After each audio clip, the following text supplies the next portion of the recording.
أعوذ بالله من الشيطان الرجيم بسم الله الرحمن الرحيم الحمد لله رب العالمين والصلاة والسلام على سيد المرسلين محمد وعلى آله وأصحابه ومن تبعه بإحسان إلى يوم الدين. Falëndërimet, lavdërimet gjithnjë I takojnë Zotit të Madhërisëm, krijuesit të gjithësisë, sunduesit në këtë botë dhe në botën tjetër.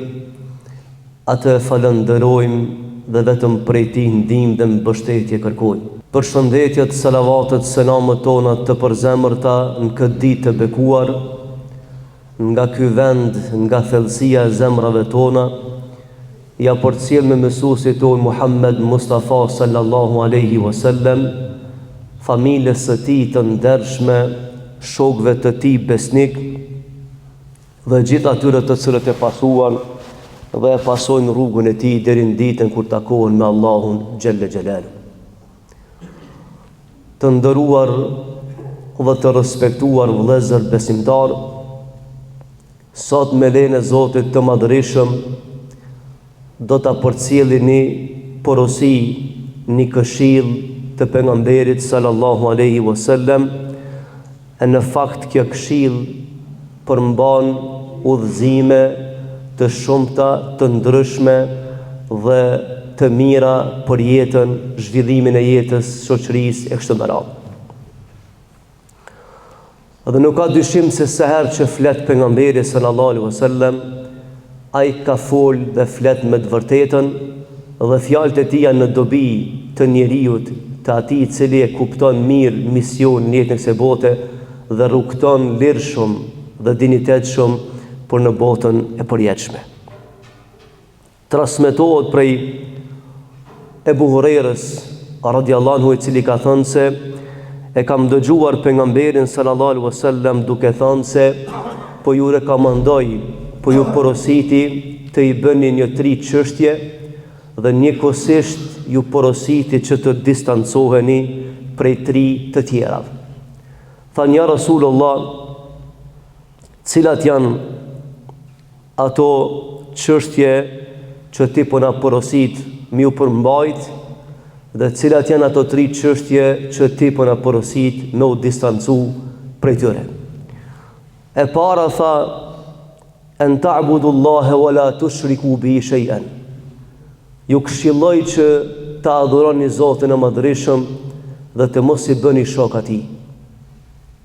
Pra ta adhuroni Zotin një të vetëm, I pa fillim dhe pa mbarim, dhe të mos I bëni shok Zotit të Madhërisëm. E dyta tha, wa an ta'tasimu bihablillah, dhe të kapeni fort për litarin e Zotit të Madhërisëm, dhe në këtë rast litar e ka quajtur Zoti Kur'anin famëlar, pa diçka që I përmbash, kapësh për te. Ta kapuni për Kur'anin famëlar dhe ta kuptoni mirë jetën e kësaj bote dhe botën e përjetshme.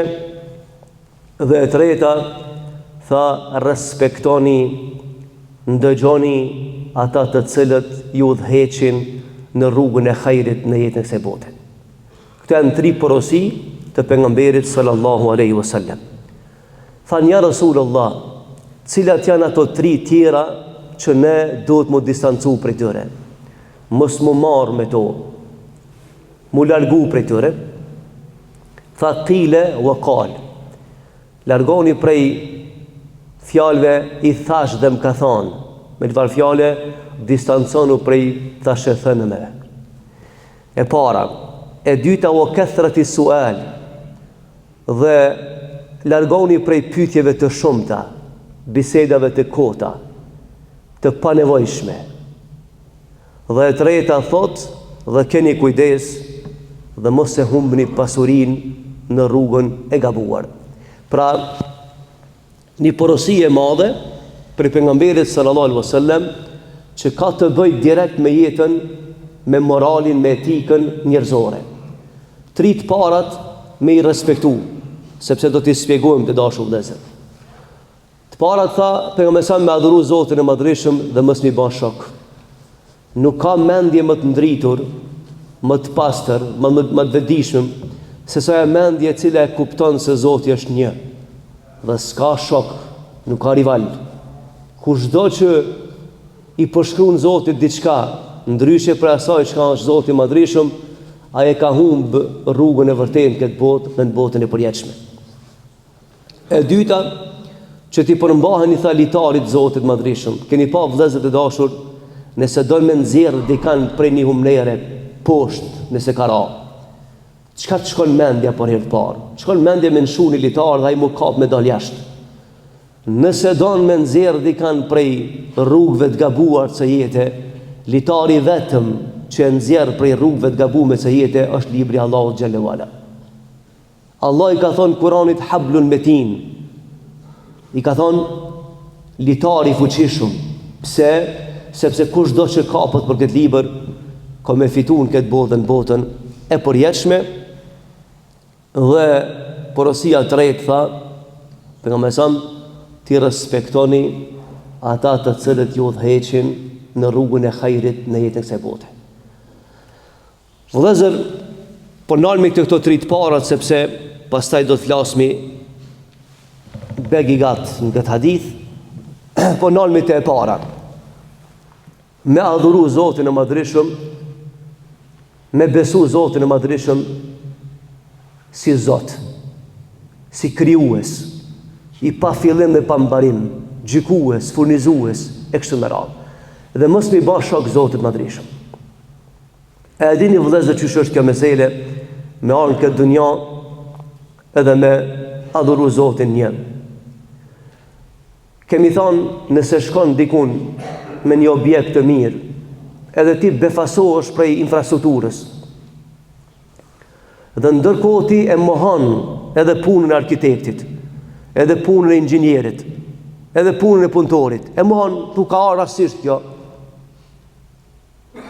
Me çka do të më të akuzu? Me çka të akuzoj njerëz nëse ti e mohon? Njerëz thonë ky s'kan ka normal. Pse? Se po e mohon punën e arkitektit, të inxhinierit, punëtorit, s'ku me thonë, kjo xhami ka rasisht. E mirë.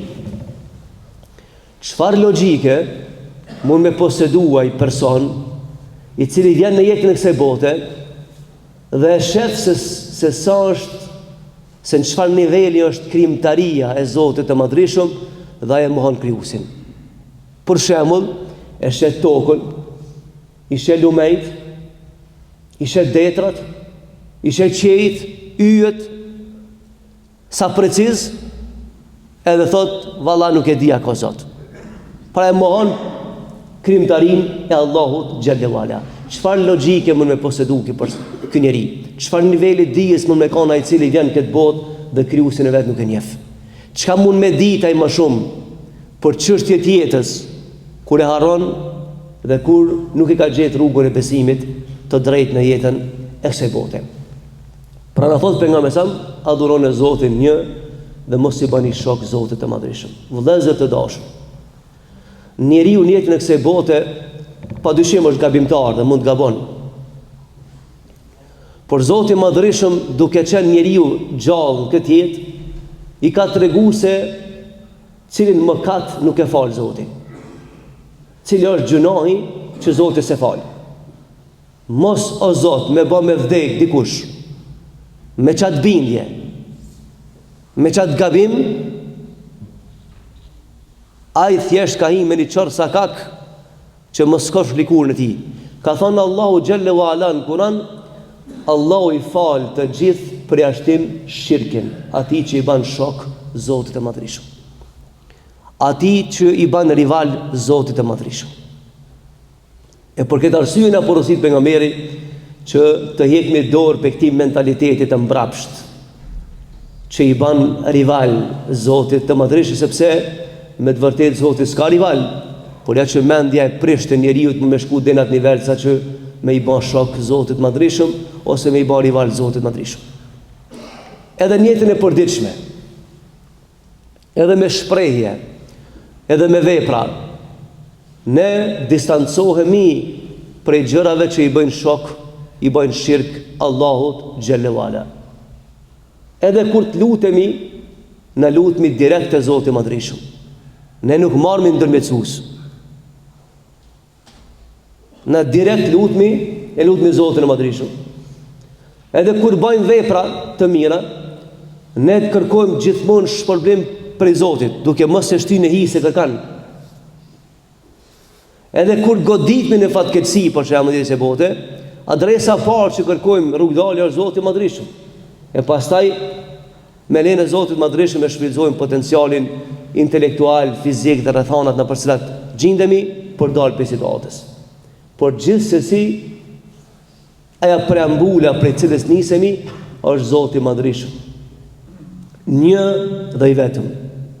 Mëkatin më të madh që ka bën njëri këtë dunja është kur e ka mohu Zotin, dhe pastaj mëkati tjetër, po i njëjtë me ata që mohon Zotin është ai i cili ka bërë rival Zotit. Por ata që mohojnë Zotin s'kem çfarë diskutojmë të zërë. Edhe njëtën e përditshme e shet që s'ka ne far potencial, ne far dije ku me di qka.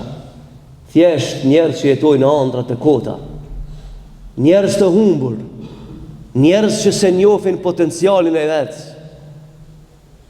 njerëz që nuk e din sa peshon, as shoqëria, as njëtën e tij përditshme.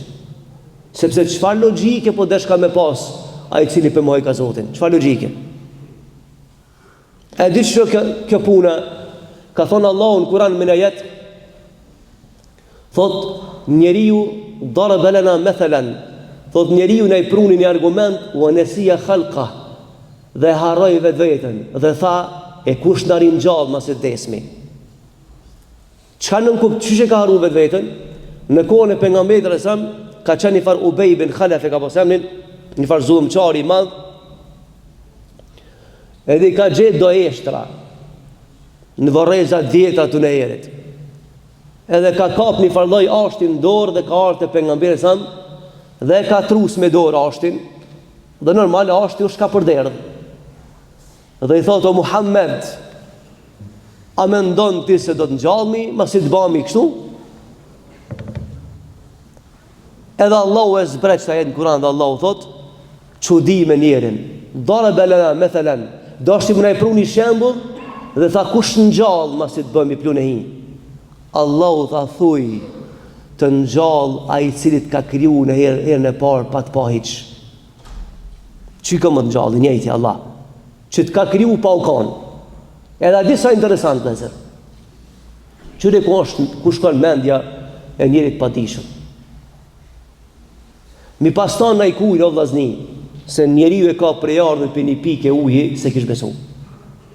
A e di kush e mohon Zotin, që jo krijesë që në ditë ka pikë uji i fliqt. Dhe Allahu tha, po e mohon krijuesin, ai i cili është kriju për një pikë uji. Që kjo njeriu që lind si foshnje, nuk din asgjë për jetën. Allahu tha allama al-insana ma lam ya'lam, me kalimin e kohës ja mësoi me rahmetin tim jap dije mi kuptu gjanat e jetës. Në ditë për ditëve kalon me një tabar këtë jetë dhe thot e kush më gjallë mas i vdes, ose kush më krijoi mu. Allahu ja kthejnë përgjigjen, tha ko më të ringjalla i cili ka krijuar tokën dhe qejt, sepse krijimi i tokës dhe qejve është më kompleks se krijimi i njeriut, që është temë vetë, kena me diskutuar një herë. Çaj që ka kriju tokën dhe qiellin, çaj që ka kriju qiellin dhe të i sheh për distancë miliarda vjet, çaj ka më të ringjallë që ka kriju për herën e parë. Por jo vetëm më të ringjallë, por tha Allahu leturadun ala alimil ghaib, do të ktheheni për dhënë përgjegjësi për gjithçka që keni besu dhe keni folë jetën e botës. E pastaj kemi pasë se a është e vërtetë që a nuk është e vërtetë. Pra vëllezër, për na porosit për nga mesam, me besu Allahun xhallahu ala, mos mi bësh shok Zotit Madhreshëm. I plot fuqishëm është Allahu, i gjithdijshëm është Allahu, i urtë, i përsosur është Zoti Madhreshëm. Askush ti për ngjan atij, s'ka lind kërkush prej tij, ai është krijues. Ai s'ka gjini, ai s'ka familje, Ajo është ndryshe për asaj që i përngjan krijesat. Ajo është Rabbul Alamini, Allahu Xhalla Wala. Kurse çdo krijesë tjetër përveç çdo gjë tjetër është krijimtari e tij. E ne nuk i bëjmë shok Allahu Xhalla Wala. A e di çish është? Ne ka dhënë shembull pejgamberit që është mi bë shok Zotit Madhreshëm. Vëllezër, me pas për shembull një firmë, edhe me pas punëtor. Edhe ato punëtor normal e meritojnë me dhon pagën. Mi pa ato punëtorët me punu me materialin tanë në firmën tane, edhe fitimin me çu dikun tjetër. A ja lejon njeri këtë çështje? Thotë jo, s'ja lejoj. E qysh është e mundshme më ta leju Allahu, më ta falë Allahu këtë mëkat, që të ka prun tokën e tij. E ti punon për dikant tjetër dhe thu dikujt tjetër dhe beson dikant tjetër. Qysh është e mundshme? Shpirti është emanati i Allahut Azza wa Jall. Kush ta ka kriju shpirtin? Allahu. Kush t'i ka dhënë të mira që ki? Allahu. Në tokën e ku e ban jetën? Allahu. Kush të furnizon? Allahu. E qysh është e mundshme pra? Qysh po don me ta falë Allahu një mëkat që ti ke prej kufit e logjikës? Sepse kur po diskutojmë me kësi gjana, vjen njani thot, abe hoxho, po gjënabre njerëz nesër mu gjekë në xhenem, po na semi më të mëshirshëm se Zoti. Nëse Zoti Madhreshëm ja ka shkruar xhenemin atij që vdes pa besim, pse do të më na vëdhim neve? Allah është më i mëshirshëm se na. Çka ka bën ky njeri që ka merituar xhenemin? Kur ti thonë me lajkët Allahut në ahiret, o Zot, po pse janë këta në xhenem? Allahu thotë janë sepse kanë mohu diçka që s'mohohet. Qish është e mundshme një njeri që e ki prej ardhën për një pikë ujë të thjeshtë dhe për qindat sekonde dorëzohesh në tokë dhe s'merr frym me mohu krijuesin dhe me kërku mëshirë për ti? Qish është e mundshme kjo? Qysh?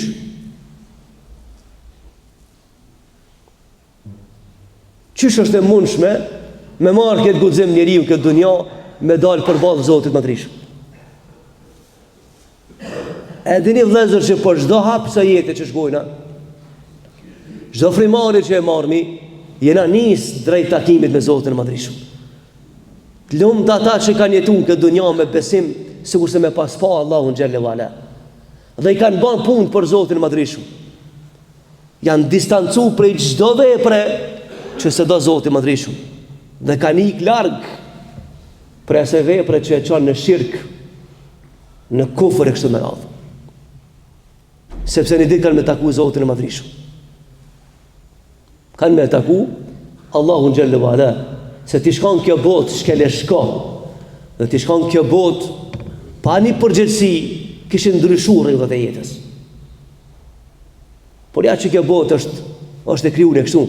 Njeriu është vetëm një udhëtar në rrugë të shkurtra të kësaj bote. Dhe do të kthehet në përgjegjësi të Allahut xhelle wala.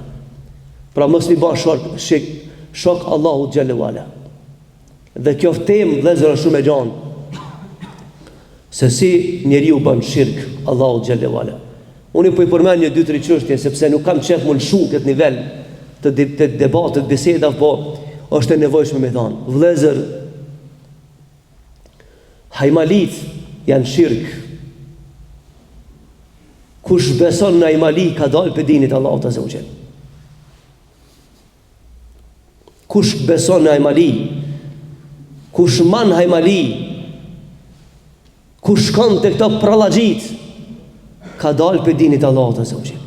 I ka bërë shirk Allahut xhelle wala. Këto gjëra janë të rrezikshme. Dhe sot ne jemi popull që ndoshta edhe lexojmë pak ku me diçka. Dalin njerëz as në ditë shkollë se kanë në atë aspektin e studimeve islame. Edhe i mashtrojnë njerëz dhe njëri shkon beson. Dhe thotë kesh tu shkatru, mos kesh tu shku te filani ose filania edhe me marr një hajmali. Ajo është shirk vëllazër. Nëse mbështetesh në ta ke dalë për dinit Allahut xhelle wala. Hiqe prej shtëpisë, hiqe prej mendjes, sepse ajo është formë e shirkit. Me shku me ju lut njerëzve të vorri, që ish bajnë fraksionet e devijura në këtë dunja. Me ba me shku të vorri me ju lut dikujna, në përteqe, del për dinit Allahut Azza wa Jall. Që ish me lazni, qysh është e mushme, kombre mendja njeriu, qysh është e mushme me shku njeri të vorri me pa njerin dhej, një zot e din ku është në dunja. Ban me kja për njerëzve të këshin në nalet xhenemit, ky e lut një mam, qysh një man i vdekur Allah? Ku e kia të tro mendje? Po ta kish leju Allah me lut, dikane këshmi lut për nga merin. Po as për nga merin zvan me lut, se del për dinit. Dhe shkon njeri, thot unë e shkova, filan veni, la ilaha illallah, shekulli 21, dhe njeri hala mirë me si gjona. Qish po me ndonë, ta afron dikush të Zotja? Po nuk jemi na vëllezër, as krishter, as jehudi, s'jemi na as dërvish, as shia, as kujdi qka, me mnu figura dhe mi lut. Pse du të mi lut? S'ka mes neve dhe Zotin ndërmecim.